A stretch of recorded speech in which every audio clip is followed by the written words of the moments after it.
దీపావళి పండగ జీవ సంబంధంగా ప్రత్యేకంగా దేనికి ఉపయోగపడుతుందంటే, ఒకటి అలక్ష్మీ పరిహారం, రెండవది మనం ఈశ్వరుడు ఎలా బ్రతకద్దని చెప్పాడో అలాంటి పనులు ప్రతిరోజు చాలా చేస్తుంటాం. అందుకే నరక భయాన్నించి దూరం చేస్తుంది అన్నారు దీపావళి తిథి. Hi viewers, welcome to Harikatha channel. ఈరోజు మనం దీపావళి గురించి తెలుసుకుందాం. దీపావళి అంటే ఏంటి? ఆ వెలుగులో ఏదైనా రహస్యం ఉందా? దీపావళి అంటే ధర్మ విజయాన్ని గుర్తు చేసే వెలుగుల పండుగ. మనం సాధారణంగా చెబుతాం దీపావళి అంటే దీపాల పండుగ అని. కానీ పురాణాలు చెబుతున్నాయి మనం దీపావళి పండుగ ధర్మం గెలిచిన రోజును గుర్తు చేసుకుంటూ జరుపుకుంటామని. అంధకారం అంటే అహంకారం, అసత్యాలు, అధర్మం, కోపం, ద్వేషం, పాపాలు. వెలుగు అంటే ధర్మం, శాంతి, వినయం, ప్రేమ. ఆ వెలుగు శ్రీరాముడు అయోధ్యకు తిరిగి వచ్చిన రోజు నుండి ప్రారంభమైంది. అయోధ్య నగరం ధర్మ మార్గంలో నడుస్తోంది. దశరథ మహారాజు సత్యపారాయణుడు, త్రికరణ శుద్ధుడు, ప్రేమపూర్వక పాలకుడు. నా పుత్రుడు రాముడు ఒక ఆదర్శ మానవుడు అని గర్వం కలిగిన రాజు. కైకేయీదేవి తన పుత్రుడు భరతుడు రాజు కావాలని కోరికతో రాముణ్ణి 14 సంవత్సరాలు అరణ్యంలోకి పంపించమని దశరథ మహారాజుని కోరుతుంది. అప్పుడు రాముడు మాతృవాక్యం ధర్మమని తన రాజ్యాన్ని, సుఖాన్ని, ఇంటిని వదిలి వనవాసానికి వెళ్తాడు. ఇది ధర్మం యొక్క ప్రత్యక్ష రూపం. ఆ రోజు అయోధ్యలో అంధకారం ప్రవేశించింది. అలా వనవాసంలో రామ, సీత, లక్ష్మణులతో కలిసి అధర్మంపై పోరాటం చేసి లోకాన్ని రక్షిస్తున్నారు. ఆ సమయంలో రావణాసురుడు అనే దుష్టుడు సీతాదేవిని అపహరించి లంకలో బంధించారు. రాముడు భక్తి, ప్రేమ, సహనంతో హనుమంతుడు, సుగ్రీవుడు వానరసేనతో కలిసి లంకపై యుద్ధం చేశారు. ఈ యుద్ధం ధర్మం, అధర్మాల మధ్య జరిగింది. రావణుడు తపస్వి, కానీ అహంకారం వల్ల దుష్టుడయ్యాడు. ఆ సమయంలో రాముడు రావణుణ్ణి వధించి ధర్మాన్ని పునరుద్ధరించాడు. లోకంలో శాంతి మళ్ళీ ప్రబలించింది. రాముడు చంపింది రావణ శరీరం కాదు, చంపింది అహంకారం, అహం, మోహం అనే అంధకారాన్ని. రావణవధ తరువాత రాముడు, సీత, లక్ష్మణులతో కలిసి అయోధ్యకు తిరిగి వచ్చారు. ఆ రోజు అమావాస్య రాత్రి. చుట్టూ అంతా అంధకారంగా ఉంది. అయితే అయోధ్య ప్రజలు మన రాముడు వచ్చాడు, ధర్మం గెలిచింది అన్న ఆనందంతో ప్రతి ఇంటి ముందు దీపాన్ని వెలిగించారు. ప్రతి ఇల్లు కూడా మందిరంలాగా మారింది. అలా దీపాలను వెలిగించిన రోజు లోకంలోని అంధకారం అంతా దూరమైంది. రాముడు లోకానికి చెప్పిన సందేశం ఇదే: సత్యం ఎప్పుడు గెలుస్తుంది, ధర్మం ఎప్పుడు నిలుస్తుంది. దీపావళి అర్థం మనలో ఉన్న రావణుణ్ణి చంపడం. అలా దీపాలను వెలిగించడం, దీపావళి అని పిలవడం అక్కడి నుంచి ప్రారంభమైంది. నరకాసురుడు అనొక అసురుడు ఉండేవాడు. ఆయన ప్రహ్లాదు యొక్క కుమారుడు. ప్రహ్లాదుడేమో విష్ణువుకి పరమ భక్తుడు. కానీ నరకాసురుడు అలా కాదు. తనలో ఉన్న బలం, శక్తి, ధనం వల్ల అహంకారాన్ని పెంచుకొని అందరినీ ఇబ్బంది పెట్టేవాడు.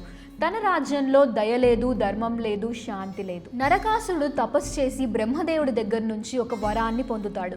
ఆడవారిని బలహీనులుగా భావించి నన్ను దేవతలు, మనుషులు చంపకూడదు అనే వరాన్ని కోరుతాడు. ఆ వరం వల్ల తనకు భయం లేకుండా అధర్మంతో తను దేవతల కన్నా గొప్పవాడను అని అనుకున్నాడు. ఆయన చేసే పనుల వల్ల దేవతలు, ఋషులు, ప్రజలు అందరికీ భయం వేసేది. అన్ని లోకాలను తన అధీనంలోకి తీసుకోవాలి అనే ప్రయత్నం చేసేవాడు. స్వర్గంలో ఇంద్రుడి తల్లి అతిథిదేవి యొక్క కుండలాలను కూడా తీసుకున్నాడు.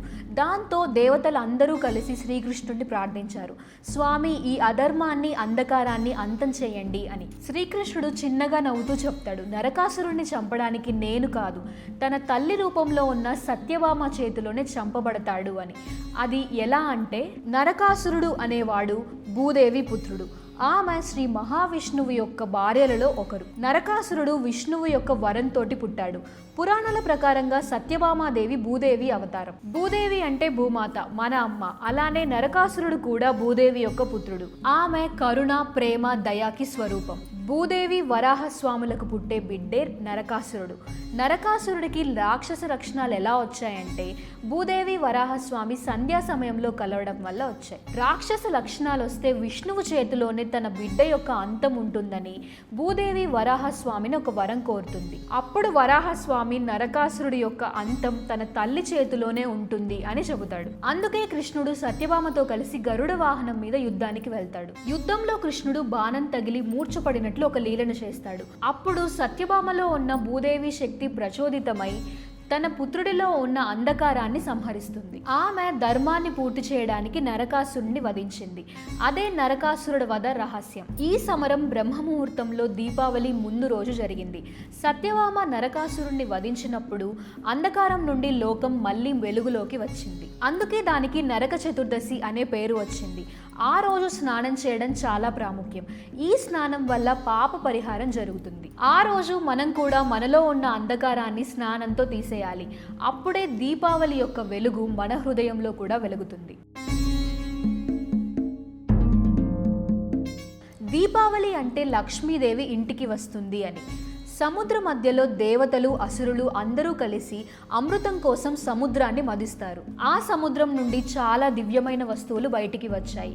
కామధేనువు, ఐరావతం, కల్పవృక్షం, అలానే వెలుగులు చిందుతూ సువర్ణ ప్రకాశ రూపంలో ఉన్న లక్ష్మీదేవి. ఆమె దృష్టి మొత్తం శ్రీ మహావిష్ణువులో ఉన్న ధైర్యం, శాంతి, సత్యం, ప్రేమ మీద నిలిచి ఇలాంటి గుణాలు ఉన్న వాడే తన సహధర్మిగా రావాలి అని కోరింది. అలా విష్ణువు లక్ష్మీదేవిని వివాహమాడతారు. ఆ రోజు రాత్రి దీపావళి అని చెబుతారు. ఎందుకంటే అంధకారం నుండి వెలుగు పుట్టిన రోజు, పాపం నుండి పుణ్యం గెలిచిన రోజు. లక్ష్మీదేవి అంటే కేవలం ధనం కాదు, ఆమె శాంతి, ధైర్యం, కరుణారూపం.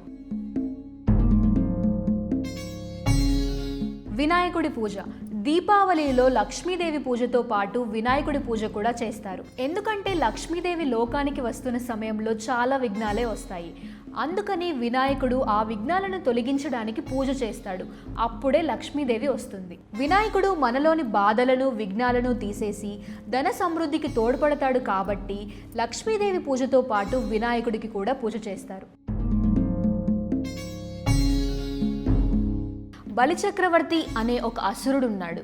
ఆయన చాలా మంచివాడు. భక్తి, దయ, ధనంలో ప్రాముఖ్యుడు. సహస్ర యజ్ఞాలను చేసి శక్తి కలిగిన రాజు. తన బలంతో దేవతలను కూడా ఓడించాడు. దాంతో తన హృదయంలో ఒక గర్వం పుట్టింది, నేను దేవతల కన్నా గొప్పవాడను అని. అప్పుడు దేవతలు విష్ణువుని కోరారు, స్వామి బలిచక్రవర్తిని శిక్షించండి.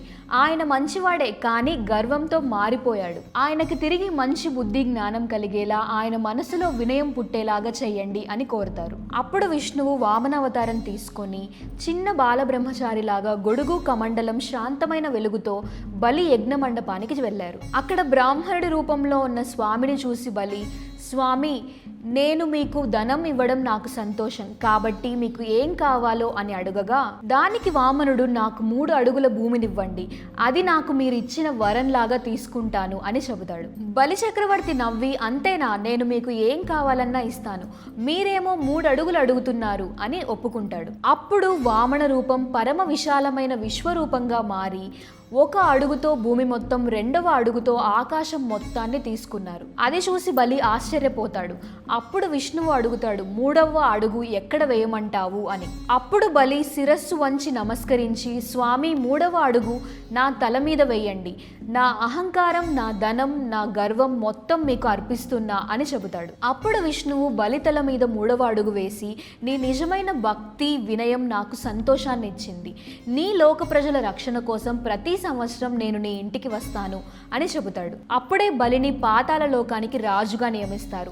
ఆ రోజు నుండి బలిపాడ్యమిని దీపావళి తర్వాత రోజు జరుపుకుంటారు. అలా బలి తన గర్వాన్ని వదిలేసి తనను దైవానికి సమర్పించిన రోజు దీపావళి రోజు అని చెబుతారు. సో దీపావళి మనకు చెప్పేది మనలో ఉన్న గర్వం మీద దైవభక్తి గెలవడం అని.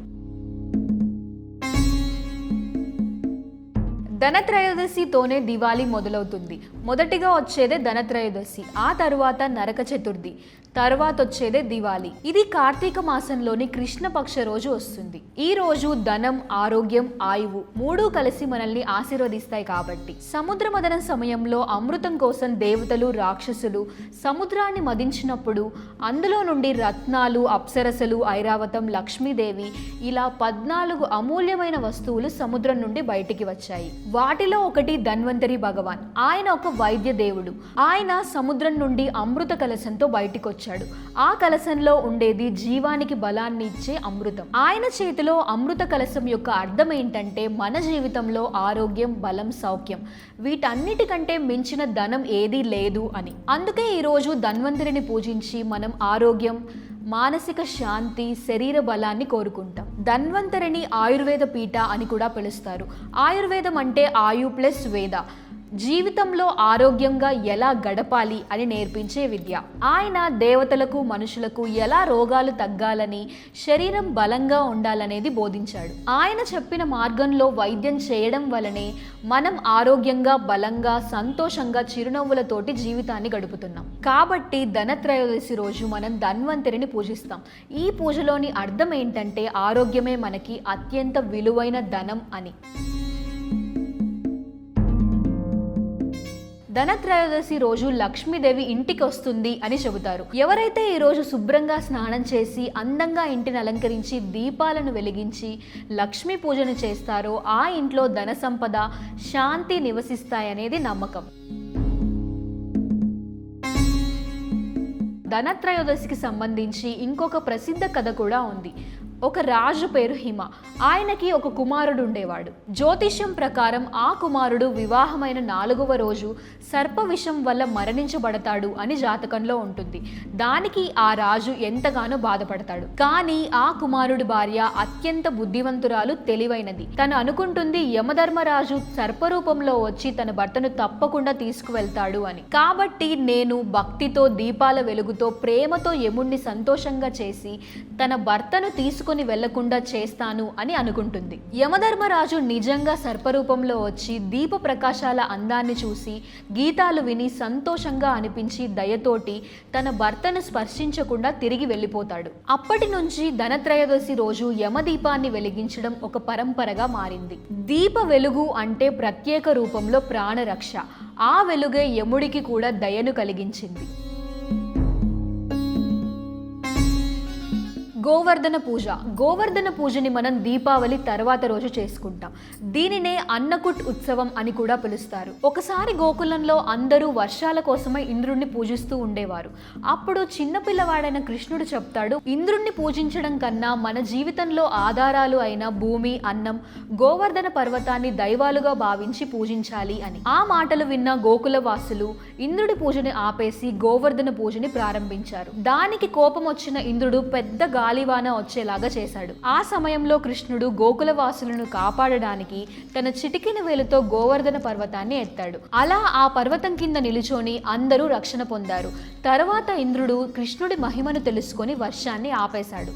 అప్పటి నుండి ఈ గోవర్ధన పూజ చేసుకోవడం ఆచరణలోకి వచ్చింది.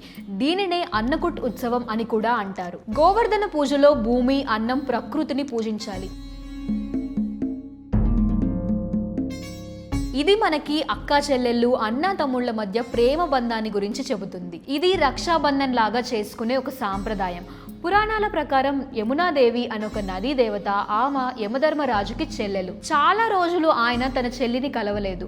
ఒకరోజు యముడు యమున ఇంటికి వెళతాడు. ఆమె ప్రేమగా అన్నని స్వాగతించి దీపాలను వెలిగించింది. యముడు చాలా సంతోషంగా చెబుతాడు, ఈ రోజు చెల్లెళ్ళు ప్రేమగా అన్న కోసం పూజిస్తే ఆ అన్నకు ఆనందం, ఆరోగ్యం ఇచ్చి చిరంజీవిలా రక్షిస్తాను అని. అలానే ఇంకొన్ని కథల ప్రకారంగా నరకాసురుని వధ చేసి తిరిగి వచ్చినప్పుడు కృష్ణుడి చెల్లెలు సుభద్ర అన్నకి ప్రేమగా తిలకం పెట్టి స్వాగతం పలికి దీపాలను వెలిగించింది. అలా అన్న క్షేమ విజయాల కోసం చెల్లికి రక్షణగా అన్న ఉండాలి అనే సందేశాన్ని ఇస్తుంది. అప్పటి నుండి ఈ రోజు అన్నా చెల్లెళ్ళ మధ్య ప్రేమకు గుర్తుగా చేసుకోవడం ప్రారంభమైంది. ఇది దీపావళి యొక్క 5 రోజుల విశిష్టత. ఈ వీడియో నచ్చితే లైక్ చేసి షేర్ చేయండి. అలానే మన ఛానల్ని సబ్స్క్రైబ్ చేసి పక్కనే ఉన్న బెల్ ఐకాన్ని క్లిక్ చేయండి. ఇంకో ఇంట్రెస్టింగ్ టాపిక్తో నెక్స్ట్ వీడియోలో మళ్ళీ కలుద్దాం. నమస్కారం.